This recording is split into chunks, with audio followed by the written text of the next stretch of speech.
Recording number 20. శంఖారావం చదువుకుంటూ ఉన్నాము. Second chapter సాంఖ్యయోగంలో 64th శ్లోకం నుంచి చదువుకోబోతున్నాం. ఇక్కడ హెడ్డింగ్ ప్రసన్న చేతసుడు. ప్రాచీన శాస్త్రజ్ఞుల విభాగము ప్రకారము మానవుడు 3 విభాగములుగా తెలుసుకొనబడుచున్నాడు. శరీరము, మనస్సు, తాను. వీనిలో శరీరమున సప్తధాతువులు ఉండును. దీనిని భౌతిక శరీరము లేక అన్నమయ శరీరము అందురు. దీనిని సవ్యముగా నడుపుకొనుటకై అన్నపానీయాదులు స్వీకరించుచు చేతనవంతము చేయుచున్నది ప్రాణము. ఇది శక్తి స్వరూపము. దీనిని ప్రాణమయ శరీరము అందురు. ఈ రెండును కలిసి మొదటి విభాగం అగుచున్నది. రెండవదియగు మనస్సున పంచేంద్రియ వ్యాపారములుండును. అవి బాహ్య ప్రపంచముతో సంబంధము కలవి. వాని సహాయమున మనస్సు శబ్ద, స్పర్శ, రూప, రసగంధములయందు వర్తించును. రక్షణాది వ్యాపారములు కలిగి ఉండును. ఇట్లు కలిగి ఉండుటలో కొన్ని దోషములెప్పటికప్పుడు గూడు కట్టుకుని చుండును. దీపము వెలిగినప్పుడల్లా మసిబారినట్లు, యంత్రము పనిచేయుచున్నప్పుడు మడ్డి మొదలగునవి ఏర్పడినట్లు ఈ దోషములు కట్టుకొనుచుండును. ఇంద్రియములు లక్ష్యముల యందు యంత్రముల వలె పనిచేయుచుండగా ఏర్పడిన ఈ దోషములే రాగద్వేషములు. వాని యందు ప్రవర్తించుచున్న మనస్సుపై ఈ దోషములెప్పటికప్పుడు పనిచేయుచుండును. మసిపట్టిన దీపము నుండి వెలుగు మసకగా కనిపించున్నట్లు మనస్సు ఈ దోషములను అంటించుకొని పనిచేయుచుండును. దానివలన దుఃఖము, బాధ మున్నగునవి అనుభవింపబడుచుండును. 3వ విభాగమునందు తాను లేక ఆత్మ ఈ మనస్సును తన వైపునకు ఆకర్షించుకొనున్నప్పుడు బుద్ధి అనబడు శక్తి ఆత్మయందు వ్యక్తమై పనిచేయుచుండును. మనస్సు బుద్ధికి ఉన్ముఖముగా పనిచేయును. దీనివలన సజ్జనుడగు ధనవంతుని కడ కొలువులో ఉన్న బీదవానికి నిర్దిష్ట స్థితి ఎట్లు కలుగునో అట్టి నిర్దిష్ట స్థితియే బుద్ధి యొక్క కొలువులో ఉన్న మనస్సునకు కలుగును. అప్పుడు మనస్సు ఇంద్రియముల వైపునకు, శరీరము వైపునకు ప్రసరించుట కాక ఇంద్రియములే మనస్సు వైపునకు ప్రసరించును. ఇట్టివాడు వివేకవంతుడు అనబడును. ఈ వివేకము వలన సుఖము కలుగును. 63వ శ్లోకం పూర్తయింది. ఒక నదికి సమీపమున కొన్ని 100 ఎకరముల సారవంతమైన పల్లపు భూమి ఉన్నది. దానిని వినియోగించుకోగలిగిన వానికి ఉచితముగా ఇచ్చెదరు. కృషి శాస్త్రజ్ఞుడు దానిని 100 సంవత్సరములకు రాయించుకొనెను. మరి ఒక శాస్త్రజ్ఞుని కార్యనిర్వాహకునిగా నియమించుకొనెను. వాని దగ్గర 5 మేస్త్రీలు నియమింపబడిరి. వారందరూ కూలీలను పెట్టి దున్నించి ధాన్యము పండించిరి. పండిన ధాన్యమును వాణిజ్యము చేసి మరల కృషికర్మను సాగించుటకు పూనుకొనిరి. అందు శాస్త్రజ్ఞుడు చెప్పిన పథకమును కార్యనిర్వాహకుడు అమలు పరచెను.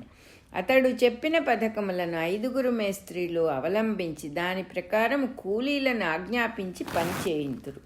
కూలీలు వారికి విధేయులు. ఇందు పథకము శాస్త్రజ్ఞునిది, తీర్పు కార్యనిర్వాహకునిది, అమలుపరుచుట మేస్త్రీలది, శ్రమ కూలీలది. అనగా శాస్త్రజ్ఞునిపై అందరూ ఆధారపడి అధీనులై ఉన్నారు. ఆ క్షేత్రము నానాటికి వృద్ధి చెంది వారందరూ శ్రీమంతులగుచున్నారు. మరి ఒక క్షేత్రమున కూలీలు స్వతంత్రించి ఎవరికందిన ధాన్యము వారు కాజేయుచున్నారు. మేస్త్రీలు వారితో లాలూచీలు పడి తామును తమ వంతు కాజేయుచున్నారు. కార్యనిర్వాహకుడు వారితో చేతులు కలుపుచున్నాడు. శాస్త్రజ్ఞుడు క్రమముగా దివాళా తీసెను. క్షేత్రము చిన్నాభిన్నమైనది. కృషి సాగలేదు.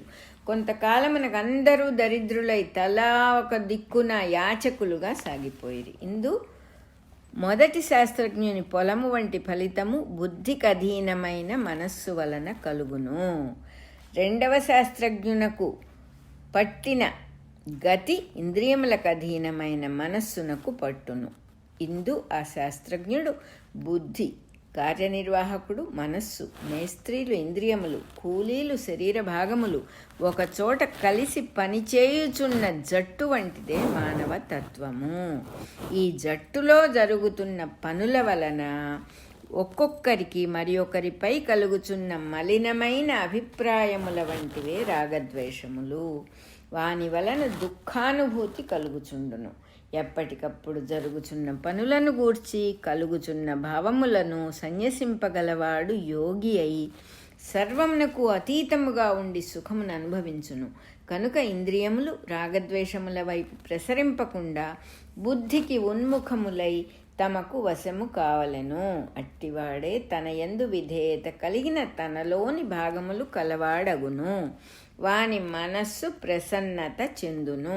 64వ శ్లోకం అయిపోయింది. కదలుచున్న కోనేటి నీటిలో బురద కనిపించును. కదలకున్నప్పుడు బురద దిగిపోయి తేట నీరు సిద్ధించుట వలన ఆకాశము చంద్రులు దాని యందు ప్రతిబింబించును. కదలినప్పుడు నీటి యందు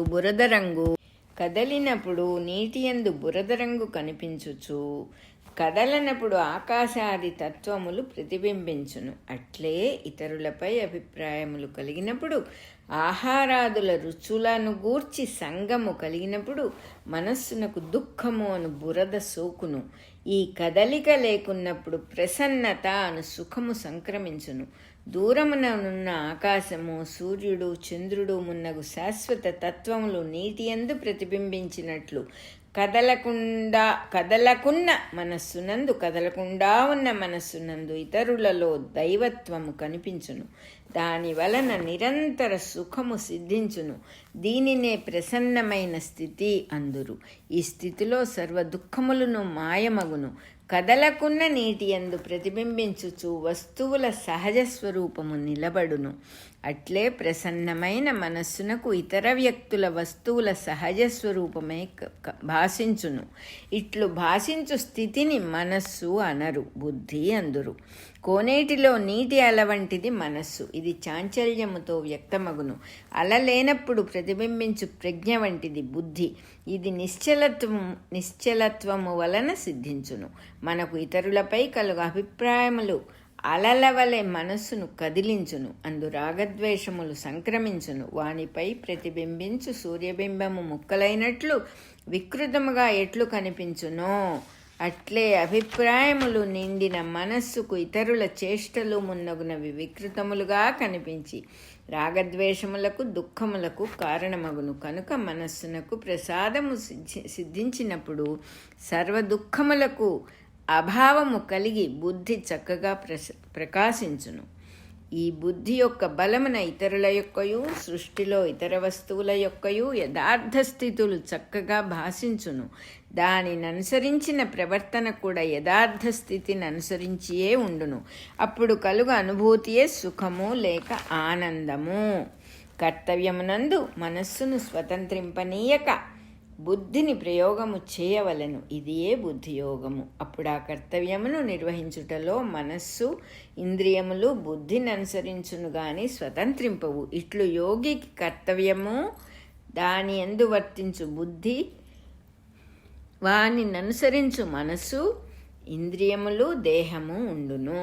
ఇట్లు యోగికి కర్తవ్యము దాని యందు వర్తించు బుద్ధి, వానిని అనుసరించు మనసు, ఇంద్రియములు దేహము ఉండును. పరిసరములపై మనస్సు ప్రవర్తింపదు. యుక్తాయుక్తముల అప్రయత్నముగా అవగతమగును గాని వానిని మనస్సు వేరుగా ఆలోచించి తన ఇష్టము వచ్చిన భావములను నిర్ణయించుకొనదు. సెకండ్ చాప్టర్ అయిన సాంఖ్యయోగంలో 65వ శ్లోకం అయిపోయింది. మన రికార్డింగ్ నెంబర్ 20 అయిపోయింది.